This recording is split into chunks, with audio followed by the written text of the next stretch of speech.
Parlamento Europeu aprovou o projeto de lei que elimina a exigência de uma ligação entre requerentes de asilo e o país de transferência. A Comissão Europeia tem fortes reservas quanto à medida apresentada por Espanha para regularizar migrantes indocumentados. Emmanuel Macron apela à dívida comum e eurobonds para financiar setores estratégicos e futuro da União Europeia. Protesto anti-governo na capital da Albânia termina em violência, com pelo menos 13 detenções e 16 polícias feridos. Pelo menos 10 pessoas foram mortas e dezenas ficaram feridas num tiroteio numa escola no Canadá.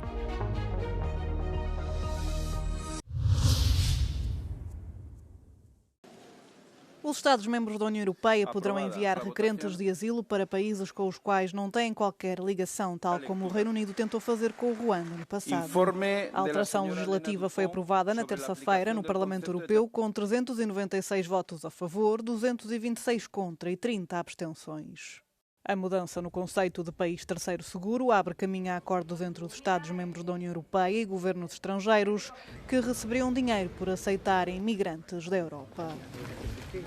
So what we're doing with the two files is giving member states the flexibility they urgently need at hand to assess asylum claims in a fast, in an efficient and in a way that helps alleviating the pressure from national capacities. Os requerentes de asilo podem ser transferidos para praticamente qualquer país do mundo, desde que seja considerado seguro. As salvaguardas incluem a proteção contra perseguições e o respeito pelo princípio da não repulsão.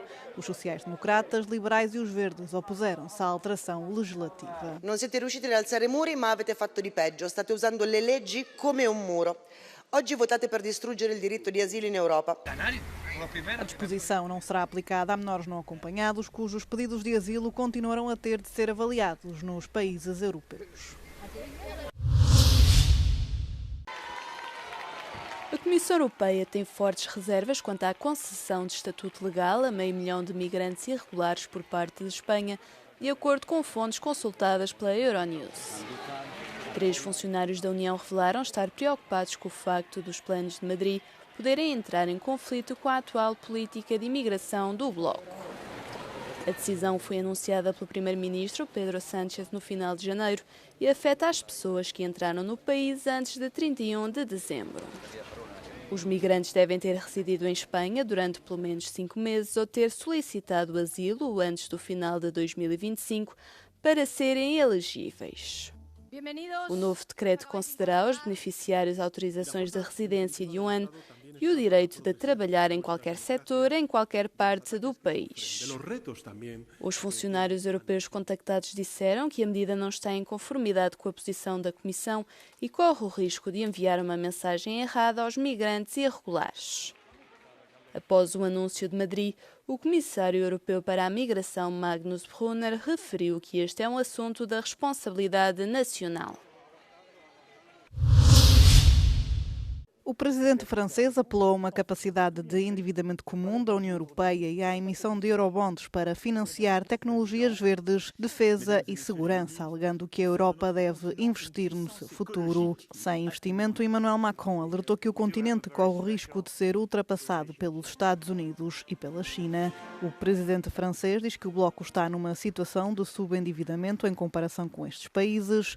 Numa altura de corrida ao investimento tecnológico, não utilizar esta capacidade é, segundo o líder francês, um erro profundo. Macron renovou os apelos para a emissão de uma dívida comum através de euroobrigações, argumentando que a União Europeia precisa de cerca de 1,2 bilhões de euros por ano em investimento público e privado para diferentes áreas. A União Europeia utilizou a dívida conjunta em 2020 para relançar a economia europeia após a pandemia da Covid-19, mas as tentativas francesas de tornar estas ferramentas permanentes enfrentaram forte resistência da Alemanha e dos países do norte da Europa. Os líderes da União Europeia realizam um encontro informal na Bélgica na quinta-feira para discutir o reforço do mercado único e o aumento da competitividade.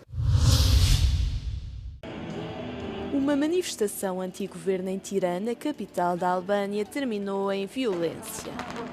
A multidão que se reuniu em frente ao Parlamento entrou em confronto com as forças policiais, levando à detenção de 13 pessoas. Segundo as autoridades, pelo menos 16 agentes ficaram feridos devido ao arremesso de pedras, bombas de fumo e coquetéis Molotov. O apelo à mobilização foi feito pelo ex-primeiro-ministro e líder da oposição Sali Berisha, um rival de longa data do atual chefe do governo Edi Rama. Já a ministra do Interior do país atribuiu os desacatos a elementos com alegadas ligações ao crime organizado. O confronto político na Albânia permanece intenso há décadas, com acusações mútuas de corrupção e de ligações a redes criminosas. Foi já convocada uma nova manifestação para 20 de fevereiro. O primeiro-ministro do Reino Unido, Keir Starmer, anunciou perante os deputados trabalhistas que irá manter-se no cargo. Isto depois de o líder dos trabalhistas escoceses ter pedido a sua demissão devido às pressões políticas decorrentes do escândalo que envolve Peter Mandelson e Epstein. This isn't easy, and it's not without pain, as I have a genuine friendship with Keir Starmer. But my first priority and my first loyalty is to my country, Scotland. And I am not willing to sacrifice Scotland's NHS, our schools, our communities, our towns, cities, villages and islands to a third decade of an SNP government. That's why the distraction needs to end and the leadership in Downing Street has to change. Após a declaração do dirigente escocês, vários membros do executivo expressaram seu apoio a Starmer. É o caso do vice-primeiro-ministro David Lammy, a ministra das Relações Exteriores Yvette Cooper e a chanceler do Tesouro Rachel Reeves. Starmer nomeou Mandelson para o cargo diplomático mais importante do Reino Unido em dezembro de 2024, mesmo sabendo que este mantinha contacto com Epstein após a sua condenação por crimes de caráter sexual. Starmer já pediu desculpa às vítimas de Epstein na semana passada pela nomeação.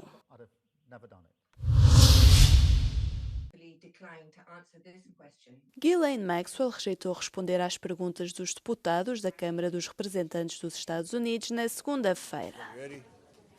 A traficante sexual condenada e ex-companheira de Jeffrey Epstein tem sido alvo de um escrutínio renovado, isto numa altura em que os legisladores estão em busca de qualquer pessoa que possa ter facilitado os abusos cometidos por Epstein. I would like to answer your question, but on the advice of counsel, I respectfully decline to answer this question and any related questions. A publicação parcial dos arquivos sobre a Epstein pelo Departamento de Segurança Interna revelou que tanto Donald Trump como o ex-presidente Bill Clinton mantiveram interações com o magnata na década de 90 e no início dos anos 2000.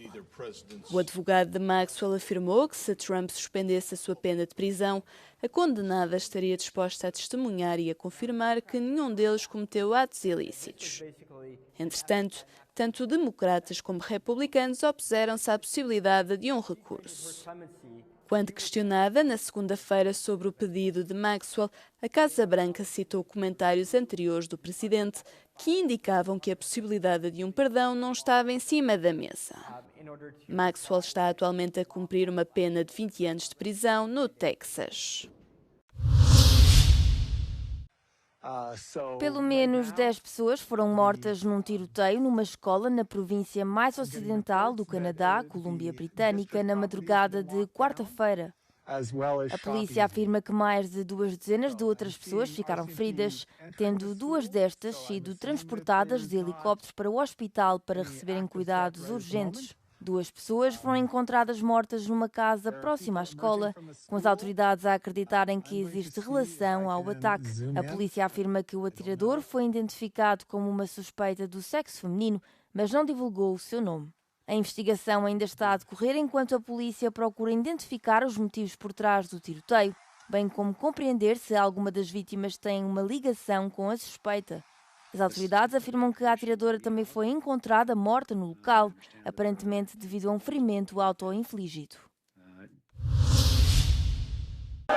Embora a União Europeia seja considerada a região menos corrupta, os progressos na luta contra a corrupção estagnaram na última década. A pontuação média na União Europeia é de 62 em 100, em comparação com os 42 a nível global, de acordo com o Índice de Percepção da Corrupção de 2025, publicado pela Transparência Internacional. A Hungria, a Bulgária e a Roménia são os países onde os níveis percebidos de corrupção no setor público são mais elevados. No extremo oposto do espectro, a Dinamarca, a Finlândia e a Suécia são os países da União Europeia considerados menos corruptos. A ONG observou tendências de retrocesso em alguns países da União Europeia, como a Hungria, a Bulgária e a Eslováquia. In the last year in Slovakia, there's been campaigns within the government against the Independent Whistleblowing Agency, impacts on the ability to investigate and prosecute against corruption being rolled back within the country. A pontuação de democracias tradicionalmente bem-sucedidas como França, Suécia e Países Baixos diminuiu devido à dificuldade em aplicar sanções e aos escândalos de integridade. Another trend is that these countries are just simply had the eye off the ball when it comes to modernizing their anti-corruption framework. I think the Netherlands and Sweden could particularly be put in that category where they just have not had strong standards when it's come to lobbying transparency or political finance transparency in regards to us knowing who is funding political parties within the country. Portugal obteve 56 pontos, o que representa uma descida de 1 ponto face a 2024 e uma descida de 3 lugares no ranking global. Nos últimos anos, a corrupção tem sido um dos temas de destaque do discurso político e mediático nacional.